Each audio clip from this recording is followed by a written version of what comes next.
I'm Jackie Doucette, and I'm on a mission to discover exactly what life is like beyond retirement. Join me while I chat with people who've already done it, who've retired to something rather than from something. Let's find out together exactly what's waiting for us when we say goodbye to that 9 to 5. Hi, everyone. Welcome to another episode of Beyond Retirement. Today, I'm delighted to be joined by Mike Cobb. He's the CEO and co-founder of ECI Development. Mike, thanks for joining me today. Oh, Jackie, good to be with you. It's going to be a fun conversation. Yeah. I hope so. Yeah, it will be. The first thing I ask people all the time is to give just a little bit of their background and how they got to where they are today, just so the listeners are more familiar with who you are. Can you do that for us? Yeah, sure. Yeah, I went to Belize on vacation back in 1993, so 30 years ago. And about a year later, bought a property as a vacation property, and then started to see opportunities to, serve other folks who wanted to own a property overseas. And we started our development company in 1996 in Belize. But we kind of looked at it and we said to ourselves, gosh, not everybody wants to be in Belize. Some people want to be on the Pacific Ocean. Some people want to be in the mountains, whatever, different strokes for different folks, right? So we expanded into Nicaragua, Costa Rica, Panama. We're now in Honduras, El Salvador as well, and Portugal, the Azores. So, we've really tried to build a company over the last 27 years that can serve people with a product that fits their needs specifically, rather than trying to, sell somebody something that we have, right? We do a lot of dialogue with people. We find out what they're interested in and what might be a good fit. And many times we have that solution, but many times we don't either. But we really like that engagement process to help folks zero in on what's a really, really great fit for them. That sounds wonderful. I didn't know you were in Portugal as well. I thought it was all Central America. So that's really cool. That's a brand new. We acquired it's a bed and breakfast actually in the Azores. We acquired it last September, so it is brand new. It hasn't really made its way into our website and stuff like that yet. So, yeah. Oh, that's really neat. I know most of my listeners are familiar with the idea that my husband and I are planning to sell off everything and move out of the country in a couple of years. Okay. And, I've talked about it a lot. I'm getting really excited about it. And the main reasons are temperature. I live in Canada, and costs. And Sure. I know that those are a couple of the main things that drive people, but what have you found are the most common reasons people choose to leave their home country in retirement?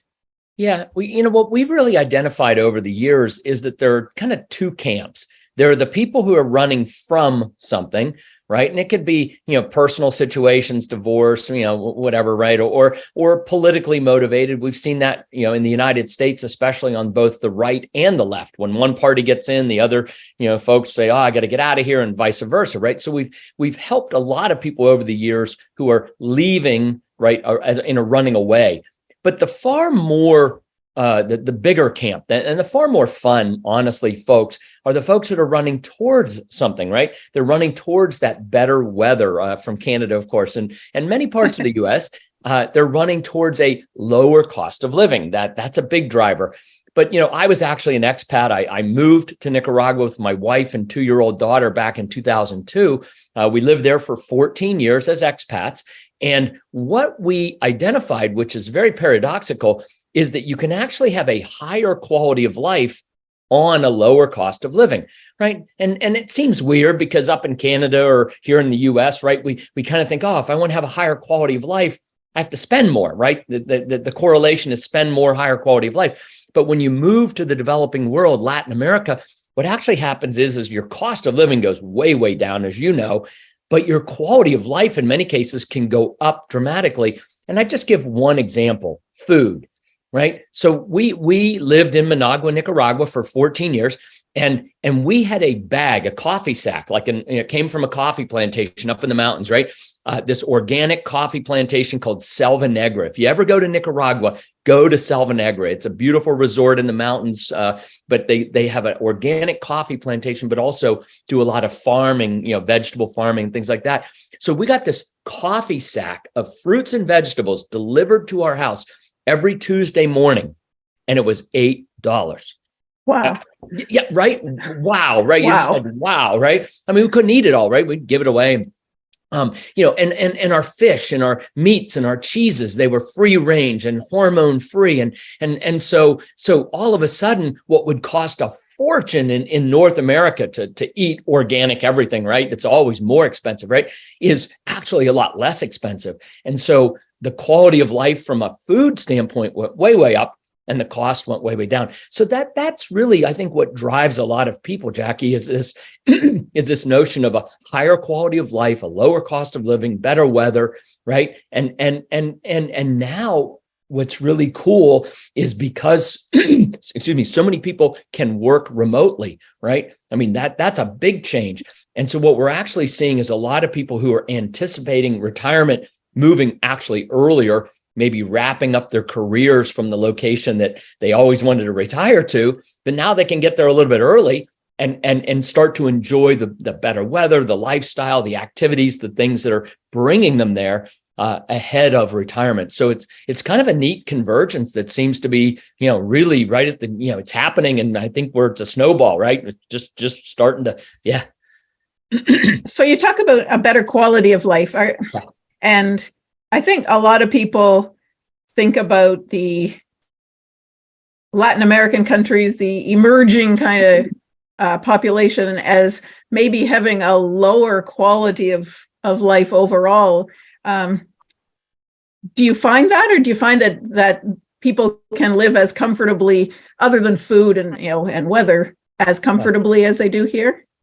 Well, we did. We certainly found that almost every country in the developing world. I mean, not all, but certainly in Central America, South America, right? I mean, there are examples around the world where there's just truly, I think they call them fourth world countries, right? They're just on a downward spiral fast. And okay, but in a developing country, even Nicaragua, which is the second poorest country in the hemisphere, in Managua, we had Walmart, we had a big hardware store like a Home Depot. We could get anything we wanted at the grocery store, right? We could get pate from France, we could get sushi wrappers.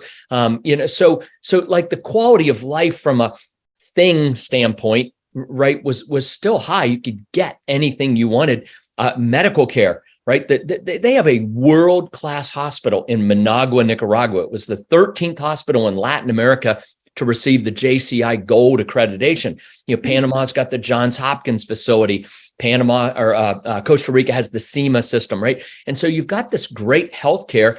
Now, the sad reality is it's not universal, right? There are very, very poor people who are really excluded from these types of services on the medical side, or the kinds of quality of life, right? And you see it. And Jackie, let me just say that over the 27 years that we've been working in the region, then the 14 living in Latin America myself with my family, what we saw was the single biggest, I'm going to call it culture shock. I think it's a little different. I mean, there are many elements to culture shock. So one avenue of it, that the thing that took more people home than anything else was living next to poverty, right? I think in Canada and the United States, it's around, we know it's around, but we're not made aware of it like all the time. And when you move to the developing world, even in a fairly wealthy country like Costa Rica, for example, it's a pretty wealthy country by Central American standards. You will see poverty, right? You'll see it, and it's kind of around you. It's not excluded; it's just mixed in. And that one element really, I think, for some folks has an oversized impact, and can lead to people wanting to go back, right? But culture shock's a lot more than that, obviously. But that would be the one factor we've seen that's maybe the one that more than any other kind of rattles people in a way that's just hard. What I found, and what I did myself personally, our family, and many people we know, is we just made a decision that we're going to make the best impact we can. Yes, we're going to be in poverty.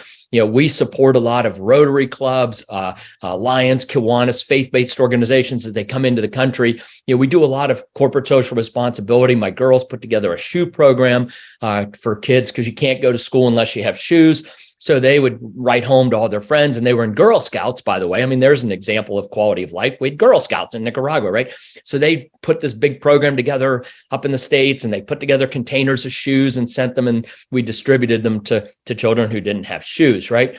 And so to engage in those kinds of activities is, I hate to call it an offset, but let me use that word. It's kind of an offset to the exposure to the poverty, where you actually can make a meaningful difference. And it doesn't take a lot of money. It's not like you have to write big checks. I mean, get shoes and bring them into the country and then distribute them, right? I mean, so you can make huge impact with very little money by being engaged, but listening first, right? What is it that's needed? How can we help? What's the community saying that they want? And it relates to retirees too. In our communities, we're very, very engaged, and we get our residents, the property owners and residents, and some of our renters. That's why they're not just property owners. We have long-term rentals. People come and rent, right? But we engage them in the Rotary Club. We actually started a Rotary Club at Grand Pacifica, right? It's a satellite club. And so, our residents and even our guests get to participate in these wonderful activities in the community. Everybody gets to know one another, and it adds a tremendous meaning to that existence, because quality of life is more than just weather and cost of living and things, right? As we transition from a successful career, for example, right? Success is what we do for ourselves, right? Significance and legacy is what we do for others. And so as we transition into retirement, I think many people see the opportunity to find significance in their activities. And we help to create that and foster that in these communities, because truly, when you're out doing things for other people, the quality of life at sort of that heart spiritual level, I don't know exactly what emotional level, right, is it can really be just off the charts wonderful. So, yeah. So I know you've dealt with a lot of people who are making a transition, either full-time or part-time, into living in another country. Right. What are some of the things that people generally don't think about when they're planning to move away for good? Wow, there's a lot of them. There's a lot of them. I've written a book, a handbook, right, called the Consumer Resource Guide. And the premise of that is that we don't know what we don't know.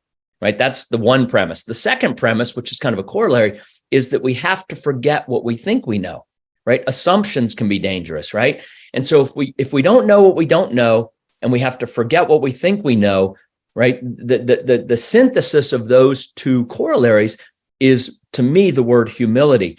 And so what I find is that the people who approach an overseas move, whether it's retirement or vacation properties. We have people that buy vacation properties in anticipation of retirement later, right? But in this process of buying a property overseas, humility is actually our single most valuable asset. Because if we're at least aware that we're in the unknown, we're in a foreign environment, our assumptions may or may not hold water, we're willing to question them, then we can make better selections. We can engage the process. We can actually engage the process rather than just sort of go on autopilot and kind of run through. But the challenge is because we don't know what we don't know, like we don't even know what questions to ask. And so our consumer resource guide just has, it's got 15 questions. And anyway, and there's a lot more than that, of course, but number 4 is my favorite. There was a beautiful condominium in Costa Rica. It was the 4th or 5th floor looking at the Pacific Ocean. I mean, and it was like just under $400,000, right? But $1 million views, and it had 3 bedrooms with bathrooms, like 3 suites. And when you got 2 of the bathrooms, beautiful. The countertops were nice. The mirrors were nice. The lighting was nice. It was a nice bathroom, right? Nice faucets, right, on the top, and Moen, or I don't know, some $150 faucets. So again, high quality, right? And they both had water coming out of them. And you would think, oh, you turn on one, it's cold water. You turn on the other one, it's hot water. Well, there's no hot water because the condo's empty and the water heater's been turned off or whatever, right? Well, actually, if you got down on your hands and knees and you looked under the sink, what you saw was a cold water pipe coming out of the wall with a Y splitter up to Jackie, right? Okay. Now, right. But even worse, the showers were cold. Yeah. The showers were cold in 2 of the 3 bathrooms. Now, in Latin America, that's no big deal. Of course, you take a cold shower. I mean, you're out, it's hot. I mean, who needs hot water? You spoiled North Americans, whatever, right? But we as North Americans, if we test, I mean, we'd be like, of course it has hot water. See, we bring that assumption, right? But we don't know what we don't know, that we actually have to get down on our hands and knees and look under the sink, right?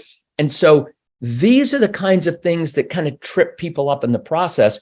And so that's why the Consumer Resource Guide is just an incredibly helpful tool, right? It helps us start to think about, here are 15 examples, but what happens is if you start with these 15, then this idea of humility and slower and right. And so you can come up with kind of your own list of questions too. So it's the starting point for an expansion of how we engage the marketplace, which, because in North America, it's the land of seller beware, right? In Canada, the United States, there's all kinds of consumer protection laws and regulatory agencies, advocacy groups, right? You got all of that.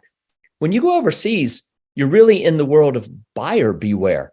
And we as consumers don't really understand how to work or engage in that environment. So the Consumer Resource Guide just starts to give us the ability to do that on a much, much better basis. Yeah.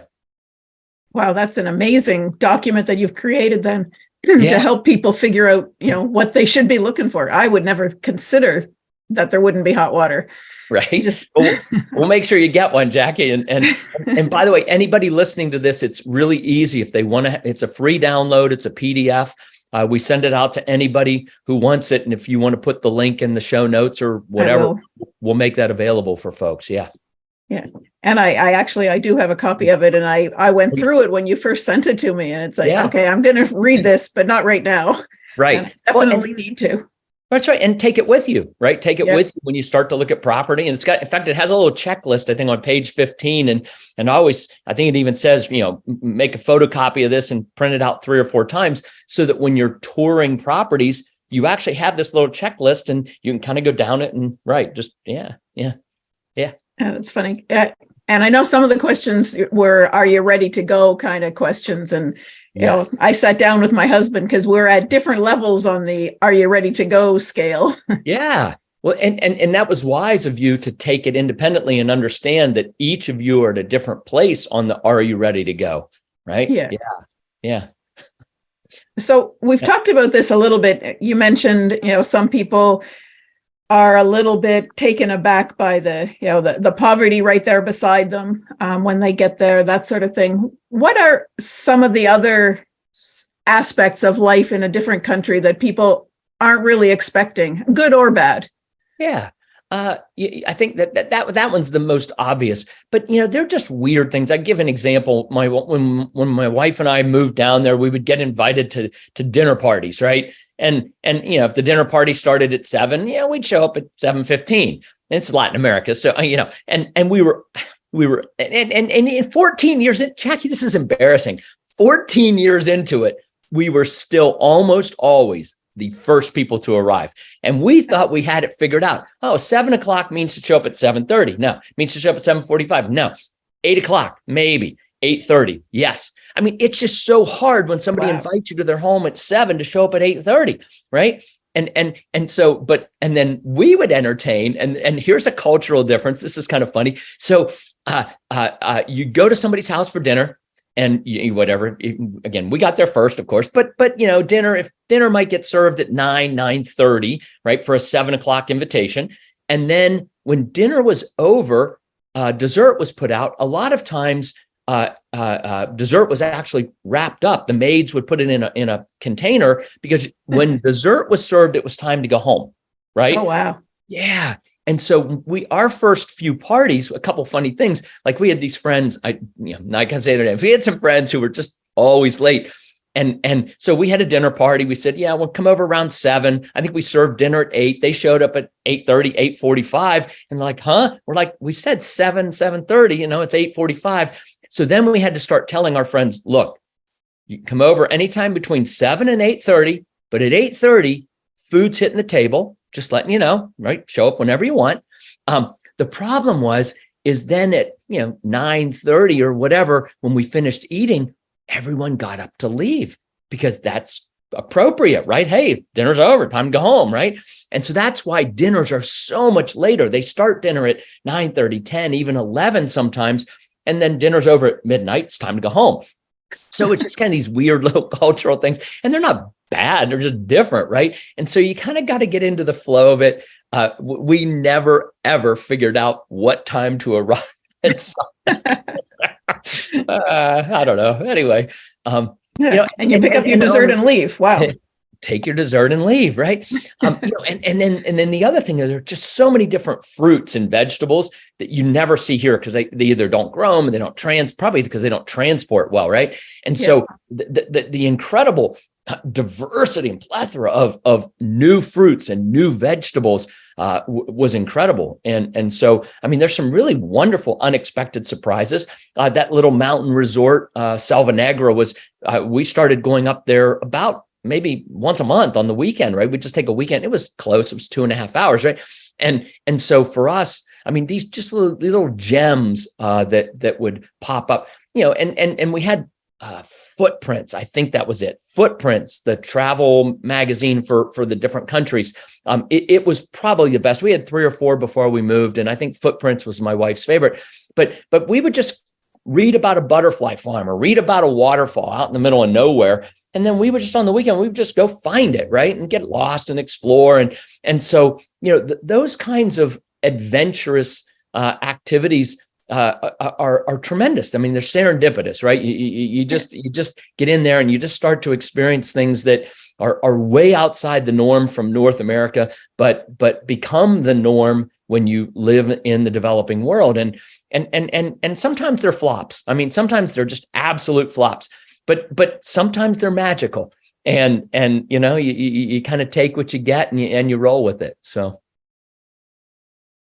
in most of the countries that I've been in, I haven't been in that many, but in the countries where I've visited, the expat communities are pretty much segregated from other things. People tend to join and buy houses in the same little areas. Is that something that's fairly normal? 'Cause personally, I want to go and live somewhere where I'm with everybody else. I don't want to be in a spot where people are trying to Americanize it. Yeah. Well, that's a good question. What we find is that there really are maybe there's a real bifurcation. And someone like you is saying, look, I don't want to be in an Americanized or a North American style community, right? That takes a lot of work. And the biggest piece of the work is language, right? Yeah. And for many people moving overseas, they're moving with a very limited knowledge of Spanish or Portuguese, depending on where they're headed, right? In Latin America. But because quality of life, we talked earlier about quality of life being, working with different associations or groups to make a difference, right? And find ways to contribute to the community. And that's one element. But another element that's even probably more foundational is friendships and peer relationships. And unless you really, really, really speak the language well, if you don't live in a place where you can find other people that speak the same language as you, loneliness can be a big thing, right? If you're out by yourself and you don't have friends and you don't have a peer group, it can be challenging. And language is one piece of it, but peer group is another. We lived in Managua. We had, I don't know, some number of American and Canadian friends, but we had tons of Nicaraguan friends. We had tons of German friends and Argentinian friends and Korean friends. So our peer group was the expat group, right? And it included Nicaraguan professionals, right? Doctors, lawyers, bankers, because they spoke English, because we didn't speak Spanish. When we moved to Nicaragua, we spoke almost no Spanish. And so, it can be really lonely if you don't have a friend group / peer group. And so I think that's why people tend to look for communities that are, more expat oriented. That said, some are very expat exclusive in the sense of like, it's only expats. For example, our Grand Pacifica community, about a third, just under a third of our property owners and residents are Nicaraguan, right? or non-US, non-Canadian, non-North American. So the bulk of them are Nicaraguan. We have some Europeans, we have some Aussies, we have some Kiwis, right? So we have some other, nationalities in there too. But it's a very integrated community, but it's a community where there's peer relationships. And I think that's one of the challenges to kind of going out on your own is how do you develop friendships? How do you find peer groups that you can have meaningful conversation and relationship with and common ground to do things that are fun, right? Whatever those fun activities are. That would be the challenge, I think, for many people, and probably why so many people end up in expat-oriented communities. Again, there are some that are totally expat and they're very I'm not even sure myopic. Let me just say that they're very myopic, right? I think those were the more in the past. I'm not seeing a lot of those today. I think that many people feel the way you feel and the way we felt, right? I don't have anything against an expat community, but I don't want one that's myopic, right? I want one that's open, that's integrated, has a real breadth of people that are in it. But I also want those peer relationships and the friendships in the language I speak. So that's a big deal. But if you speak Spanish, for example, right? I mean, it gives you a whole nother set of avenues of where you can live and what kinds of friendships and associations you can build. I'm a big fan of joining the local Rotary Club, which I did. I joined the Managua Rotary Club as soon as I got there and, built all Nicaraguan friendships. They were all Nicaraguan, right? But many of the business people speak English because I didn't speak Spanish. So join Rotary, join Lions, maybe join a church, whatever fits for you, socially but integrate yourself into some of these organizations because you will make new relationships that will be local. And that is a big deal, Jackie. It's very, very important. Yeah, very important. So we've talked tangentially about ECI and what they do, what they offer. Can you tell a little bit more about, the different locations of ECI and what you actually have? Yeah, sure. So we started in Belize back in 1996. We have actually 3 different properties there. 2 are residential. 1 is strictly tourism. We have a condominium community called the Bayman Gardens. It's kind of a mixed community. It's kind of interesting. It's about 3 blocks off the water, off the Caribbean. And it's properties there start about $160,000 for a condominium. People live in them full time, but if you're not there, you're on vacation, you want to use it, you want to rent it, it's part of the Best Western program. So it's actually a Best Western resort. Some of the condominiums are, some aren't, right? So it offers a lot of flexibility. On the water, we have a Marriott under construction. That will be tourism. That's really for hospitality rather than residential per se. In Nicaragua, we have our Grand Pacifica community. It's a huge piece of property. It's 3.5 miles of beach. It's about 1,000 hectares. We've got 6 very distinctive neighborhoods, very different neighborhoods in this because it's big. Again, it's like a small town, right? And so we have our San Diego Viejo, which is what I'm going to call more traditional homes, but with architectural covenants and restrictions. So they're beautiful Spanish colonial, Nicaraguan provincial styled homes, brick streets, brick sidewalks. It's a beautiful, beautiful community. We've got some new communities, the Ava and Bella, which are more oriented towards the eco. The Ava homes are 100% off grid. They're solar, which is really, really attractive. And price points there, start at $129,000 for a home, 150 yards from the Pacific Ocean, right? So again, making affordability, we talked about that from a lifestyle standpoint, but also the cost of, acquiring a home, right? So what's that investment?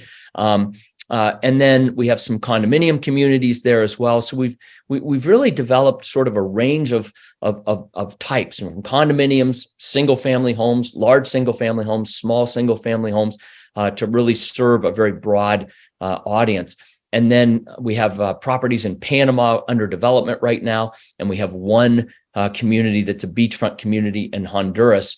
as well. So again, different in the other countries. Costa Rica, we're in development. We don't have product there yet, and the same in El Salvador. So, but Nicaragua, Belize, and Panama. Those are the three and Honduras, where we have actual communities that people can look at and come visit. And and that's the other thing, Jackie. The big we give, which kind of sounds crazy coming from a developer, but is rent for 3 to 6 months before you buy, right? Let me qualify that. For a lifestyle investment, a lot of times people are looking for a property investment. It's a cash flow. It's a vacation property, right? That's different, right? That's a head decision. Hey, look, how does the numbers, ROI, blah, blah, blah. But when it's a place that you plan to use, you hope to enjoy, right? Don't just hope to enjoy it, right? Go rent for 3 months or 6 months. Meet the neighbors. See how it feels. Do you really enjoy it? Because at the end of 6 months, like, you're going to know it's a good fit or it's not a good fit.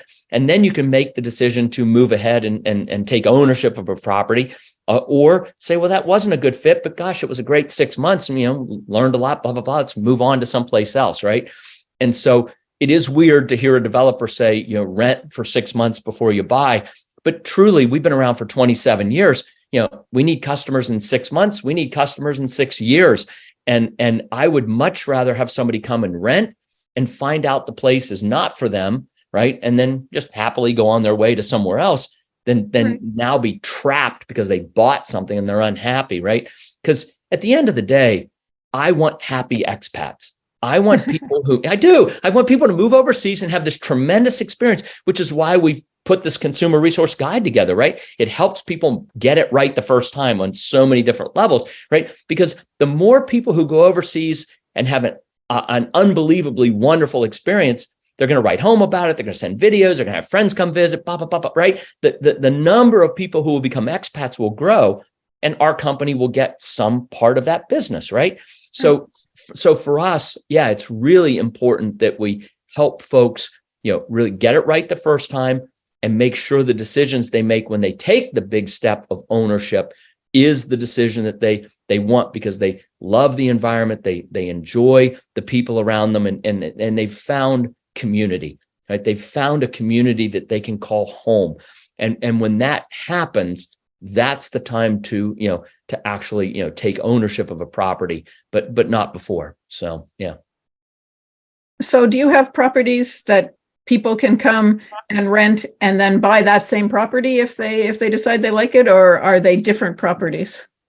Typically not the exact same property, although once in a while, because these are owned. So we have a lot of investors who come down and they'll buy 1 or 2 or 3 properties, and maybe they use it as a vacation. Some of them do. They vacation in a property, or they're buying it in anticipation of use in retirement. We have a lot of folks that actually do that, right? So if somebody came down and said, I want to rent one of these homes for 3 months or 6 months to just test drive, right, Grand Pacifica, you'd be staying in a person's home.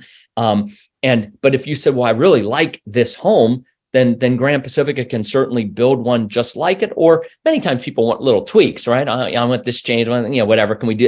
And we can do all of that. So, and then what typically happens is, right, somebody's been there for 3, 4, 5, 6 months and they're ready. Then we can look at home sites together. We can begin the construction of their home, and they can continue to rent and live on property while their home is being built. And then when it's completed, move into their new home. But yes, we can build the same models very close by. The neighborhoods have many home sites that are, fairly the same. I mean, they're not exactly the same, of course, but very, very similar. Yeah. I was just thinking, if you're living someplace for 3 months or 6 months, you'll get to know your neighbors, and then you find yourself across town. I guess it's not a huge place. You're close. Right. It wouldn't be, but actually, we do have a lot of folks that rent for 3 to 6 months and then do decide to move ahead. In sales, it's called the puppy dog close, right? You'd send somebody home for the weekend with the puppy dog. If you don't like it, bring it back on Monday. So nobody's bringing the puppy back on Monday, right? There are very few. And so we do a great job of helping people make sure that renting at Grand Pacifica or wherever is a good fit, right? And part of it has to do with the needs, likes, and preferences survey that we offer. It's another tool, right? And it's about a 70, 80 question kind of thing you can work your way through to whether, here's a great example, Jackie. Somebody says, I want to live at the beach. Okay, let's just talk about Latin America. You've got Caribbean, you've got Atlantic, and you've got Pacific. Those are all they're all beach, but they're all very different kinds of beach, right? And so this needs, likes, and preferences survey that we walk people through early in the conversation process really will help identify which type of beach is what they're looking for, so that we can begin to drill down to, okay, this might be a good fit for you because of this, this, and this, right? And then they come and rent, right? And so we have a pretty high degree of confidence that the location's right. What we can never predict is culture shock, right? How are they going to, right? Or did they make friends in that neighborhood? But when people do, you're right. People want to stay. They now have friends. We can build a home for them, and they can move into it when it's complete. So, yeah. I think that's really neat. It's exciting to know that there's places that are being built continually and at a decent price point. Not $1 million homes for the people that want to retire somewhere. No, and we have some $1 million homes. Some people want those, right? But we also have homes that are very, very affordable as well. So again, we try to work across the spectrum and deliver what folks want. Right. Instead of building stuff and trying to sell it to someone, like it's almost all custom, right? It's almost all custom in the sense that we engage in the process of dialogue. What are you really looking for? What things are important? Would this be a good fit? And then they can kind of test drive it before they commit to it. So, yeah. That's great. So, Mike, we've talked about a lot of things. I think you've given everybody a lot to think about in terms of, am I ready to go, and where do I want to go? That sort of stuff. I'll make sure that there's a link to the consumer guide in the show notes. Please. And a link to ECI, so that ECI Development, so that they can check out all of your properties, that sort of thing. Thank you, Jackie. Yeah. Just in closing, is there anything you'd like to say? Any words of wisdom for the listeners? Words of wisdom. Humility, right? Be humble, ask lots of questions, assume you don't know the answers. There are no dumb questions. Humility is our single biggest strength when we go overseas, even in vacation, right? But certainly as somebody looking at moving overseas and acquiring property. So humility.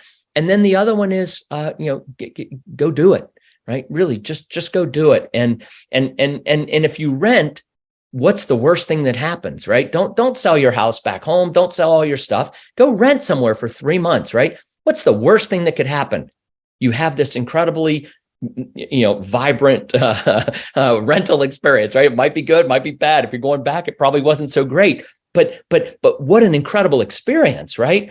And so I'm a big fan of really just make the plans and then execute on them, but do it in a purposely wade into the water. You don't need to dive into the deep end of the pool. Wade in but do it with humility and consciousness, and then engage. Join the Rotary Club, the Lions Club.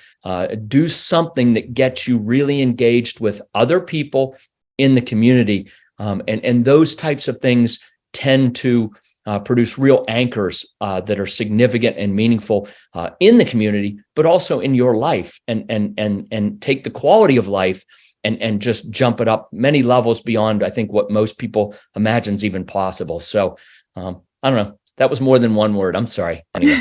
Not a problem. Thanks so much for joining me today, Mike. I've really enjoyed it. Indeed. Likewise. Thanks, Jackie. And that's it for this episode of Beyond Retirement. Thank you so much for hanging out with me. I hope you enjoyed it. Are you ready to start rocking your retirement? Head on over to www.beyondretirement.ca/rocking it and sign up to plan out your own roadmap for retirement. Don't wait till it's too late.